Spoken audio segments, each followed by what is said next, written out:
Friends, we are gathered together in the sight of God to witness and bless the joining together of Renz and Avic in Christian marriage.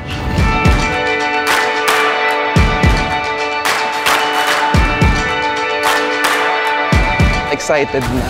Nag-chat na siya sa akin nung gabi.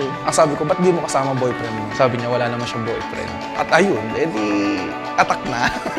Everyday na, kahit ano, naglakas loob na siya yun. August lang yun na. August nagkakilala kami. Niligawan ko siya. Sinagot ko siya. May gusto rin siguro sa akin yun.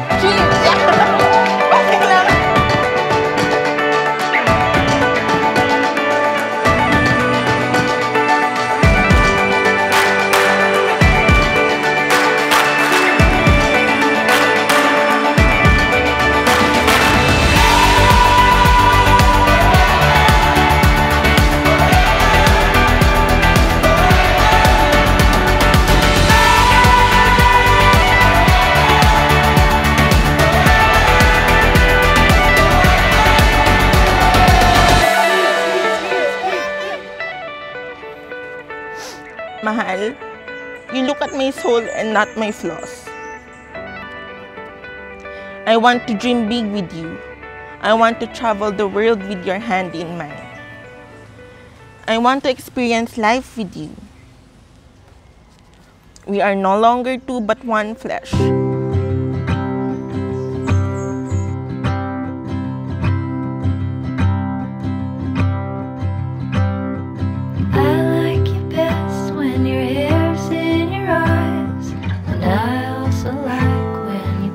Bago pa natin i-plan tong wedding na to, bago pa ako mag-propose sa'yo, bago pa kita niligawan, bago pa kita makita, I pray for you.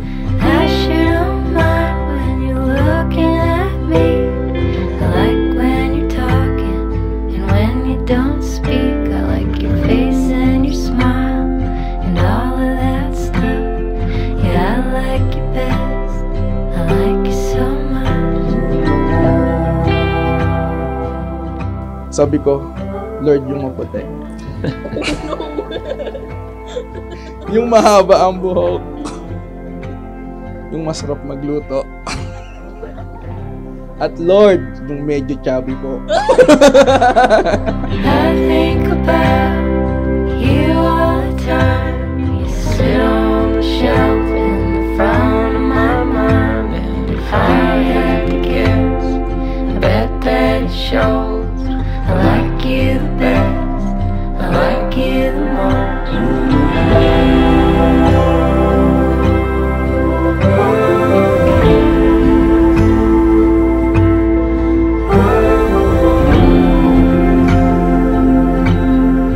I chose you yesterday, I choose you today, and I will choose you tomorrow. Let's fall in love over and over again. Ayokong tumanda kung hindi ka kasama. I love you. Ngayong araw, tinatanggap kita ng buong buo. Tinatanggap kita ng bilang ikaw. I promise to always choose you and love you every passing day. Sa paggising, sa pagtulog, ikaw ang pipiliin ko at mamahalin ko. Renz, you may kiss the bride. Slow motion.